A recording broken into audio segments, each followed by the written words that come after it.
નમસ્કાર વિદ્યાર્થી મિત્રો, હું જયદીપ રૈયાણી આપનું અર્થશાસ્ત્રના ઓનલાઈન લેક્ચરમાં હાર્દિક સ્વાગત કરું છું. આપણે ચેપ્ટર નંબર 4 બેંક અને નાણાકીય નીતિનું પ્રકરણ સ્ટાર્ટ કર્યું છે. તેમાં આપણે મધ્યસ્થ બેંકનો પ્રશ્ન પણ જોયેલ છે. ત્યારબાદ આપણે મહત્ત્વનો ક્વેશ્ચન નાણાકીય નીતિવાળો પ્રશ્નની શરૂઆત કરેલ હતી. તેમાં પણ આપણે અમુક ટોપિકની ચર્ચા કરેલ હતી, જે આપણે આજે આગળ વધારવાના છીએ અને પ્રશ્નમાં આગળ જોવાના છીએ. મિત્રો, અત્યાર સુધી આપણે નાણાકીય નીતિના સાધનોમાં મુખ્ય બે સાધનો છે, પરિમાણાત્મક અને ગુણાત્મક સાધનો. એમાં પરિમાણાત્મક સાધનોમાં આપણે બેંક રેટ જોઈ ગયા છીએ. ત્યારબાદ રેપો રેટ અને રિવર્સ રેપો રેટ પણ જોઈ ગયા છીએ. ત્યારબાદ આપણે જે કહી શકાય કપરા સમયમાં સ્થિરતા લાવવા માટેની જોગવાઈ પણ જોઈ ગયા છીએ. ચોથો પોઈન્ટ આપણે રોકડ અનામતના પ્રમાણમાં ફેરફાર પણ જોઈ ગયા છીએ, એટલે કે CRR જોઈ ગયા છીએ. તો આપણે આ 4 પોઈન્ટની ચર્ચા કરેલ છે. તો હવે પછીના ટોપિકમાં આપણે બાકીના જે પોઈન્ટ છે તેને આપણે ચર્ચા કરીને સમજવાના છીએ. મિત્રો, તો આપ સૌ તૈયાર હશો મિત્રો? તો આપણે ચાલો આગળના ટોપિકની ચર્ચા કરીએ અને આપણે તેને વધુ વિસ્તૃત સમજવાનો પ્રયત્ન કરીએ. મિત્રો, આપણો જે 5મો પોઈન્ટ છે, કાયદા માન્ય પ્રવાહિતાનું પ્રમાણ, અથવા ઇંગ્લિશમાં કહી શકાય છે સ્ટેટ્યુટરી લિક્વિડિટી રેટિયો SLR. બરાબર, સ્ટેટ્યુટરી લિક્વિડિટી રેટિયો SLR, ટૂંકમાં એને આપણે SLR કહી શકીએ છીએ, જેને કાયદામાન્ય પ્રવાહિતાનું પ્રમાણ કહી શકાય છે. કાયદામાન્ય પ્રવાહિતાનું પ્રમાણ છે શું, એને સમજવાનો પ્રયત્ન કરીએ. કે બેન્કિંગ રેગ્યુલેશન એક્ટ છે, જે બેન્કિંગના રૂલ્સ અને કાયદા માટેનો જે કાયદાધારો છે અથવા જે કાયદાઓ છે, એ મુજબ દરેક વેપારી બેંક છે એ CRRથી જુદા અને તેથી ઉપરાંત પોતાની કુલ થાપણોના 25% જેટલું મૂલ્ય CRRથી જુદા અને તેથી ઉપરાંત પોતાની કુલ થાપણોના 25% જેટલું મૂલ્ય નકદ, સોનું, સરકારી જામીનગીરીઓ વગેરે સ્વરૂપે રાખવું જરૂરી છે, જેને કાયદા માન્ય પ્રવાહિતાનું પ્રમાણ કહે છે. આપણે ચોથા પોઈન્ટમાં જોઈ ગયા કે CRR છે, રોકડ અનામતનું પ્રમાણ છે, એ દરેક બેંક છે એ 3%થી 15%ની વચ્ચે કુલ થાપણોના છે એ RBI પાસે રાખતી હોય છે. જેનો ઉપયોગ છે આપણે વાત કરી હતી કે જરૂરી સમયે બેંક પાસે નાણાકીય કટોકટી કે નાણાકીય આર્થિક અસગવડતા ઊભી થાય તે સમયે RBI છે એ CRRમાંથી એને હેલ્પ કરી શકે છે. તો આ CRRની જેમ જ રૂપિયા રોકવાનું કામ છે, પણ CRRથી જુદા. એટલે કે CRR તો બેંક RBI પાસે રાખવાની છે, પણ સાથે સાથે SLR એટલે કાયદામાન્ય પ્રવાહિતાનું પ્રમાણ પણ છે એ જાળવવાનું કામ કરશે. એટલે કે બેંકની જે કુલ થાપણો છે એના 25% જેટલું નાણું રાખી શકે, સોનું રાખી શકે, એટલે કે કોઈ પણ જ્વેલરી રાખી શકે, તો સરકારી જામીનગીરીઓ વગેરેમાંથી કોઈ પણ સ્વરૂપમાં રાખી શકે છે. જેનો ઉપયોગ છે RBI છે પોતાની આવક મેળવવા માટે કરતું હોય છે. અને જરૂરી સમયે છે બેંક આર્થિક કહી શકાય સંકટમાં આવી જાય તો એ સમયે છે એનો ઉપયોગ કરવા માટે બેંક છે એ એમને મદદરૂપ થતી હોય છે, જે SLRમાંથી એને સહાયરૂપ થતી હોય છે. તો SLR છે ઊંચું હોય તો બેંકોની થાપણ વધુ પ્રમાણમાં સરકારી જામીનગીરીઓમાં રોકાય છે. બરાબર છે, કારણ કે SLRનું પ્રમાણ જેમ ઊંચું એમ બેંકો છે એટલું એને જે સરકાર RBIને ચૂકવવું પડતું હોય છે, એટલા માટે એ રોકાણ જામીનગીરીમાં રોકાય છે, જે રાજ્યના ખર્ચને પૂરો પાડવામાં વપરાય છે. એટલે કે જેટલું પણ આ નાણું છે એ RBI પાસે આવશે એ બધું RBI શું કરશે, તો કે રાજ્ય માટે જે ખર્ચો થતો હોય એ આમાંથી છે એ RBI છે SLRમાંથી એનો ઉપયોગ કરશે. વળી કેટલુંક પ્રમાણ નકદ અને સોનામાં રહે છે, એટલે કે આ વધુ પડતું ફાયદાકારક પણ છે. સોનું ગીરવે મૂકીને પણ એની પરથી ઇન્કમ કરી શકાય છે, અને નકદ એટલે કે રોકડના સહાય હોય છે. અને SLR વધુ હોય તો પ્રજાના તેટલા પ્રમાણમાં ઓછું ધિરાણ મળે છે, એટલે કે જેમ SLR વધુ એમ બેંક છે એ RBI સરકારની જામીનગીરીઓ કે નકદ કે ગીરવે મૂકતી હોય, તો એના લીધે વેપારી બેંકોને જે કહી શકાય કે ધિરાણ મળતું હોય છે, બરાબર છે, અથવા એ ધિરાણનું પ્રમાણ ઘટી જતું હોય છે, અને જેના કારણે ધિરાણ ઓછું મળે છે અને SLR જેમ નીચો હોય તો પ્રજાને વધુ ધિરાણ મળે છે. એટલે કે ધિરાણની સુવિધામાં વધારો ઘટાડો કરવા માટે પણ SLRના પ્રમાણમાં વધારો ઘટાડો કરવામાં આવતો હોય છે. એટલે કે જ્યારે પણ એમ લાગે કે નાણાકીય પુરવઠો ખૂબ જ પ્રજા પાસે વધી ગયો છે, ત્યારે લોકો છે એ પોતાનું ધિરાણ છે, પોતાનું જે નાણું છે એ બેંકમાં જમા કરાવે. એના માટે શું કરવામાં આવશે, અથવા એના માટે ધારો કે લોકોને નાણાંની ખૂબ જ જરૂરિયાત છે, તો નાણાકીય લોકો છે લોન લઈ શકે, ધિરાણ લઈ શકે. એના માટે આરબીઆઈ શું પગલાં લે છે તો કે સીઆરઆર છે એ પર એસએલઆર છે એનું પ્રમાણ ઘટાડી નાખે છે. એટલે શું થશે, બેંક પાસે નાણાકીય અગવડતા ઊભી નહીં થાય ને, તેની પાસે ધિરાણ છે એ આપી શકે એટલી મૂડી હોવાથી એ લોકોને વધુ પડતું છે એ ધિરાણ આપી શકે છે. અને આવી રીતના વાતાવરણ જો મંદીનું હોય તો એવા સમયે પણ અર્થતંત્રમાં તેજી જેવી સ્થિતિ ઊભી કરી શકાય છે મિત્રો. તો અહીંયા કહેવાનો મતલબ એટલો જ છે કે નાણાકીય મંદી અથવા તેજી હોય અથવા તંત્રમાં તેજી મંદીનું વાતાવરણ હોય તો એ સમયે અહીંયા છે એસએલઆરનો ઉપયોગ કરવામાં આવતો હોય છે, એના પ્રમાણમાં વધઘટ કરવામાં આવતી હોય છે. અત્યાર સુધી તો કુલ થાપણોના 25% સુધી જેટલું છે એટલું રાખવામાં આવેલ છે. પછી આરબીઆઈને જરૂરિયાત લાગે એ પ્રમાણે બેંક પ્રમાણે જરૂરી બેંક ઉપર છે એ એસએલઆરનું પ્રમાણ વધઘટ કરી શકતી હોય છે મિત્રો. તો આ હતો આપણો 5મો પોઈન્ટ, કાયદામાન્ય પ્રવાહિતાનું પ્રમાણ, જેને આપણે અંગ્રેજીમાં સ્ટેટ્યુટરી લિક્વિડિટી રેટિયો એટલે કે એસએલઆર તરીકે ઓળખીએ છીએ મિત્રો. ત્યારબાદ આપણે પછીનો પોઈન્ટ જોઈએ તો છઠ્ઠો પોઈન્ટ છે એ પણ આપણે સમજવાનો છે. તો છઠ્ઠા પોઈન્ટમાં આપણું હેડિંગ છે ખુલ્લા બજારના કાર્યો, એટલે અંગ્રેજીમાં આપણે એને કહીશું ઓપન માર્કેટ ઓપરેશન્સ, OMO, બરાબર છે, ખુલ્લા બજારના કાર્યો. હવે જેમાં ખુલ્લા બજારના કાર્યોમાં શું હોય છે તો કે અર્થતંત્રમાં નાણાંનો જ્યારે પુરવઠો છે વધારવા કે ઘટાડવા આરબીઆઈ ખુલ્લા બજારમાં સરકારી જામીનગીરી ખરીદ વેચાણ કરતી હોય છે. એટલે અર્થતંત્રમાં જ્યારે પણ નાણાકીય અગવડતા ઊભી થાય, નાણાકીય પુરવઠો વધારો ઘટાડો કરવો હોય ત્યારે આરબીઆઈ છે એ સરકારી જામીનગીરીનું ખરીદ વેચાણ પણ કરતી હોય છે. એટલે કે જ્યારે વેચાણ કરતી હોય છે ત્યારે આરબીઆઈ પાસે નાણાકીય સગવડ આવતી હોય છે, અને જ્યારે ખરીદી કરતી હોય છે ત્યારે નાણાકીય સગવડ સરકાર સુધી પહોંચતી હોય છે. એટલે સરકાર થ્રુ પછી નાણાકીય સગવડ છે લોકો સુધી પહોંચાડી શકાય તેવી રીતના નાણું છે વધારવું ઘટાડવું હોય તો ખુલ્લા બજારના કાર્યો પણ કરતી હોય છે, જેમાં એસએલઆર અને સીઆરઆર સિવાયના કાર્યો ખરીદ વેચાણના ડાયરેક્ટ છે એ આરબીઆઈ કરતી હોય છે.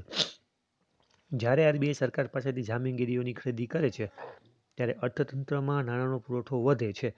જ્યારે પણ ખરીદી કરશે ત્યારે નાણાંની આરબીઆઈને ચૂકવણી કરવી પડતી હોય છે. નાણાંની ચૂકવણી કરશે એટલે પુરવઠો ઓટોમેટિક છે એ આરબીઆઈ પાસેથી સરકાર પાસે જવાનો છે. અને જ્યારે ખુલ્લા બજારમાં વેચે છે ત્યારે નાણાંનો પુરવઠો ઘટે છે. આ પ્રકારનું કાર્ય ફુગાવા કે મંદીના નિયંત્રણ માટે કરવામાં આવે છે. તો આ સ્થિતિ આપણે જે ચર્ચા કરીએ તે જ બાબત છે કે નાણાકીય પુરવઠો જ્યારે વધઘટ થતો હોય, તેજી મંદીની સ્થિતિ હોય, એવા સમયે આરબીઆઈ છે એ ખુલ્લા બજારમાં સરકારી જામીનગીરીઓની ખરીદ અને વેચાણ કરીને નાણું છે એ સરકાર સુધી પહોંચાડવાનું અથવા સરકાર પાસેથી નાણું લેવાનું કાર્ય કરતી હોય છે. તો આટલી બાબત. અને ખાસ એક સૂચના, એક બાબત એ છે કે ભારતમાં 1991 પહેલાં આ સાધનોનો ખાસ ઉપયોગ થતો ન હતો, બરાબર છે. એટલે 1991 પહેલાં જે સાધન છે ખુલ્લા બજારના કાર્યોનું, તેનું કામ છે એ આરબીઆઈ કરતી નહોતી, પણ 1991 પછી આ સાધનનો પણ ઉપયોગ છે તંત્રમાં થતો જોવા મળે છે મિત્રો. તો આ હતો છઠ્ઠો પોઈન્ટ, ખુલ્લા બજારના કાર્યો, જે આપ સૌને સારી રીતના સમજાઈ ગયો હશે. ત્યારબાદ આપણે પરિમાણાત્મક સાધનોની વાત કરીએ તો પરિમાણાત્મક સાધનોમાં 7મો પોઈન્ટ જે છે તેની આપણે ચર્ચા કરવાના છીએ. 7મા પોઈન્ટનું હેડિંગ છે તે ખૂબ જ મોટું છે, પણ આપણે ફક્ત એક જ શબ્દ ઉપરથી તેને યાદ રાખવાનો પ્રયત્ન કરવાના છીએ. જે શબ્દ છે સ્ટરીલાઇઝેશનની નીતિ, એટલે કે સ્ટરીલાઇઝેશનની જે નીતિ છે તે આપણું શોર્ટ નામ રહેશે. આપણે આખું હેડિંગ છે યાદ રાખવાની જરૂર નથી મિત્રો. તો સ્ટરીલાઇઝેશનની નીતિ છે એને આપણે સમજીએ તો જ્યારે દેશમાં વધુ પ્રમાણમાં વિદેશી હુંડિયામણ આવે કે દેશની બહાર જાય ત્યારે આરબીઆઈના હુંડિયામણના ખાતામાં વધઘટ થતાં તેનું સરવૈયું ખોરવાય છે. તો આવી પરિસ્થિતિના નિયંત્રણ માટે આરબીઆઈ હુંડિયામણની પુરાંત અથવા ખોટ જેટલા પ્રમાણની સરકારી જામીનગીરીઓ ખુલ્લા બજારમાં ખરીદી કે વેચીને પોતાના સરવૈયાની સમતુલા જાળવે છે, જેથી સમગ્ર નાણાકીય વ્યવસ્થા છે એની સમતુલા જળવાઈ રહે.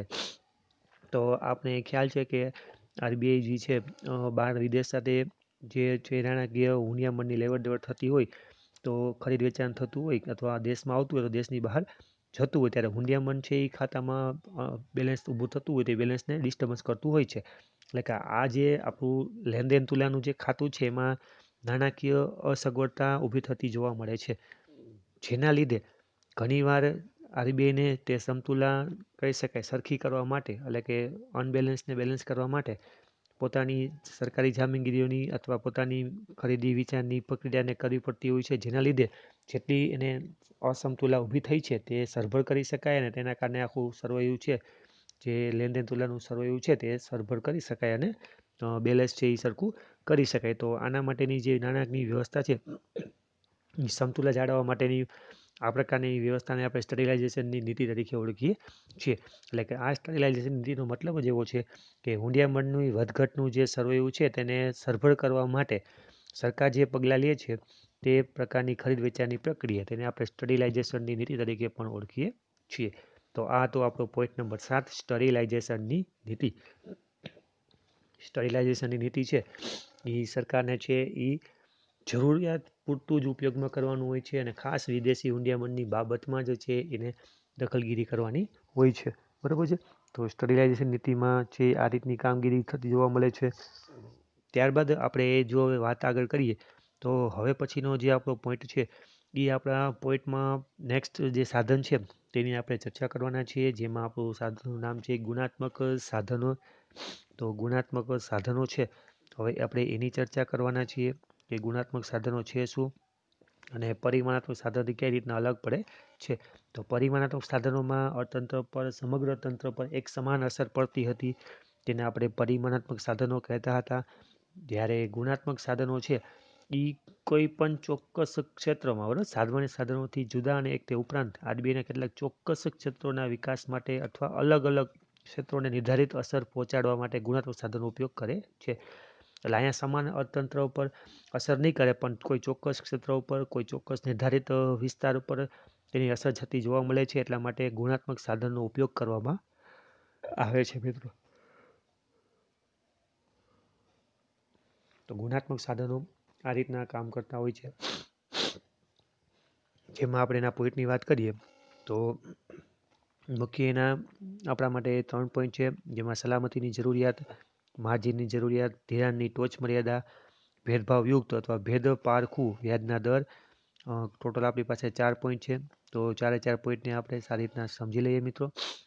જે ગુણાત્મક સાધનોમાં જોવા મળે છે તેની વાત કરીએ તો સૌપ્રથમ પોઈન્ટ છે સલામતીની જરૂરિયાત. તો સામાન્ય પ્રજાને જ્યારે વેપારી બેન્કો ધિરાણ આપે છે ત્યારે આ ધિરાણ પાછું આવે તેની ચોકસાઈ બેન્કે રાખવી પડે છે. આથી બેન્કો ધિરાણ લેનાર દરેક વ્યક્તિ પાસે તેમની કોઈ મિલકત જેવી કે ઘરેણા, થાપણો, કાર, ઘર, જમીન વગેરે સલામતી પેટે લખાવે છે. બરાબર છે. તો જો કોઈ ગ્રાહક બેંકની શરતો મુજબ ધિરાણની રકમ પાછી ન ચૂકવે તો બેંક આવું સલામતી પેટે રાખેલું સાધન જપ્ત કરે છે. એટલે કે સલામતીની જરૂરિયાત પ્રમાણે જે પણ સાધન છે એ પોતે બેંક રાખતી હોય છે તો એની નાણાકીય સગવડતા માટે નાણાકીય છે એ નુકસાન ન થાય, લોસ ન થાય એટલા માટે સેફટી માટે છે એ નાણાકીય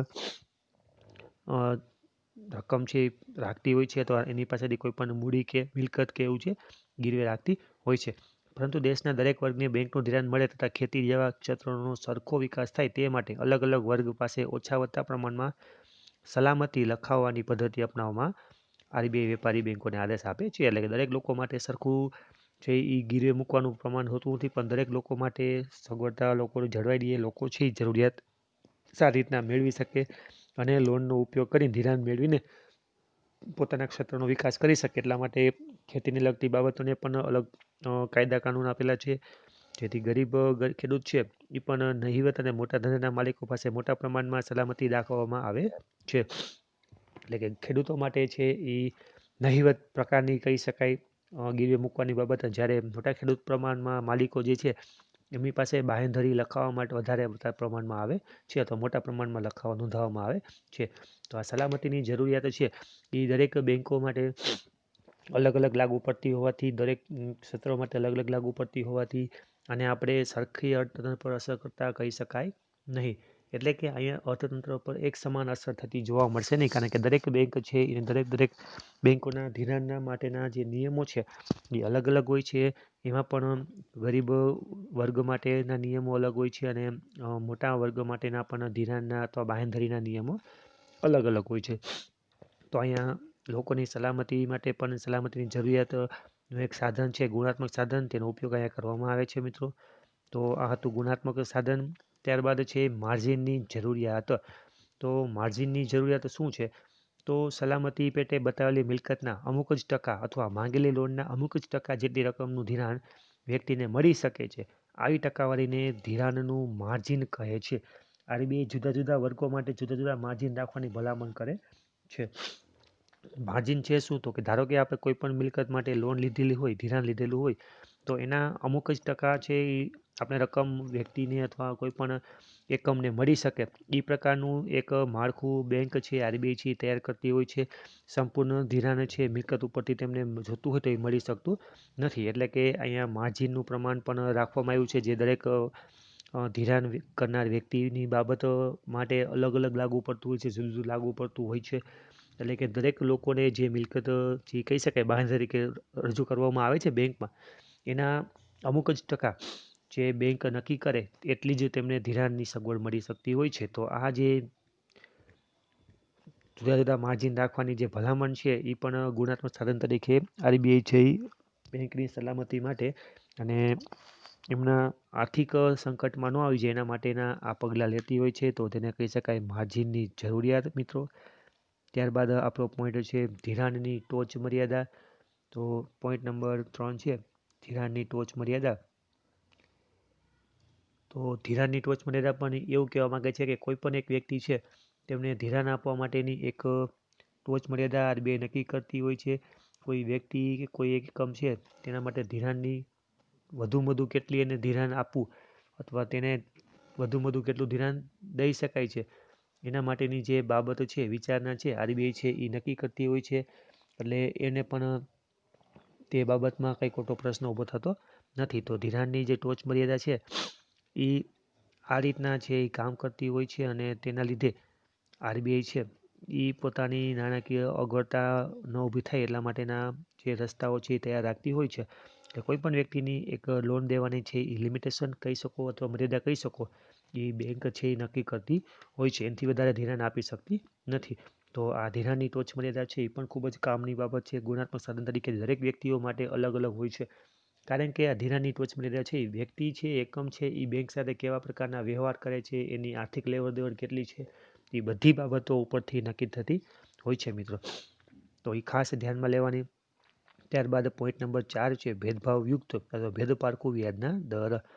તો ભેદભાવયુક્ત અથવા ડિસ્ક્રિમિનેટરી ઇન્ટરેસ્ટ રેટ જે છે ભેદપારખું એટલે કે ભેદ રાખવામાં આવે છે અથવા વ્યાજના દરમાં અલગ અલગ ભેદભાવયુક્ત તરીકે વ્યાજ દર લેવામાં આવે છે.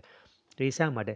તો અલગ અલગ પ્રકારના ધિરાણ માટે અલગ અલગ વ્યાજનો દર રાખવાની પદ્ધતિ આરબીઆઈ સૂચન કરે છે, જેને આપણે ભેદપારખું અથવા ભેદભાવયુક્ત વ્યાજના દરની નીતિ કહી શકે છે. દાખલા તરીકે એક ગરીબ ખેડૂત છે તેને કહી શકો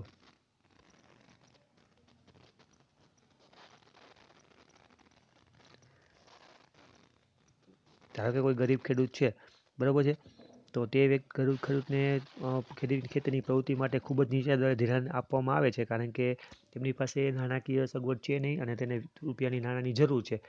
તો આવા સમયે તેને નાણું મળી રહે તો એ સારી રીતના છે પોતાના નાણાંનો ઉપયોગ કરી શકે છે. જ્યારે પૈસાદાર વ્યક્તિઓ છે તેને ઘર કે કાર ખરીદવી હોય, જે મોટશોખની બાબતોની ખરીદી કરવી હોય, તો એવા સમયે તેમની પાસે ઊંચા દરે ધિરાણ લેવામાં આવે છે, જેથી તેમને છે એ નાણાકીય આવક છે બેંકને પણ સારા પ્રકારની થઈ શકે અને તે વ્યક્તિ છે તે નાણાકીય સગવડની સામે વ્યાજનું પ્રમાણ પણ પોતે ભોગવી શકે એ પ્રકારનું તેમની પાસે ધિરાણનું વ્યાજ લેવામાં આવે તો એને પણ અગવડતા ઊભી થતી નથી. આમ ભેદભાવયુક્ત જે વ્યાજનો દર છે એ આરબીઆઈ બેંકને રાખવાનું કહે છે. એટલે કે દરેક બેંક છે એ ભેદભાવયુક્ત વ્યાજના દર લેતી હોય છે કે દરેક વ્યક્તિ માટે સરખું વ્યાજ એવી નીતિ હોતી નથી.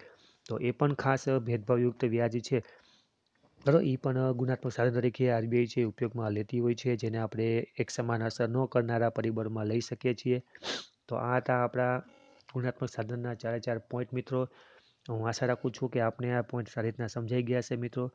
તો આ લેક્ચરના જે દરેક પોઈન્ટ છે એટલે પાર્ટ 1, 2 અને આ ત્રીજું પાર્ટ છે, જે આપ ખાસ ફરીથી એકવાર જોઈ લેજો ન સમજાણું હોય તો, અને નોટ ડાઉન પોઈન્ટને કરી લેજો અને ત્યારબાદ તમે પોઈન્ટની યાદી બનાવીને તો ડીપમાં જોવાનો પ્રયત્ન કરશો, સમજવાનો પ્રયત્ન કરશો, તો આપને આખો પ્રશ્ન છે એ સારી રીતના યાદ રહી જશે મિત્રો. આપણો આ પ્રશ્ન છે નાણાકીય નીતિનો ખૂબ જ મહત્વનો, ખૂબ જ મોસ્ટ આઈએમપી પ્રશ્ન કહી શકાય. એટલા માટે ખાસ છે આ પ્રશ્નને ધ્યાનમાં લેજો અને જોવાનો પ્રયત્ન કરજો. કારણ કે આ પ્રશ્ન છે એ આપણા ઘણા બધા માર્ક્સને કવર કરી શકે એવો પ્રશ્ન છે અને તેમાંથી ઘણા બધા ટૉપિક છે 1-2 માર્ક્સમાં 3 માર્ક્સમાં પૂછી શકાય તેવા પણ આમાં ટૉપિક હતા. એટલે મિત્રો તો હું આશા રાખું છું કે આપ છે એ આને રિવિઝન કરવામાં વધારે સમય બગાડશો અને સમયનો ઉપયોગ કરશો. તો આપણે પછીના લેક્ચરમાં આપણે નવા ટૉપિક સાથે ફરી મળીશું મિત્રો. આજે આપણે આ લેક્ચરને પૂર્ણ કરીએ છીએ મિત્રો. આવજો.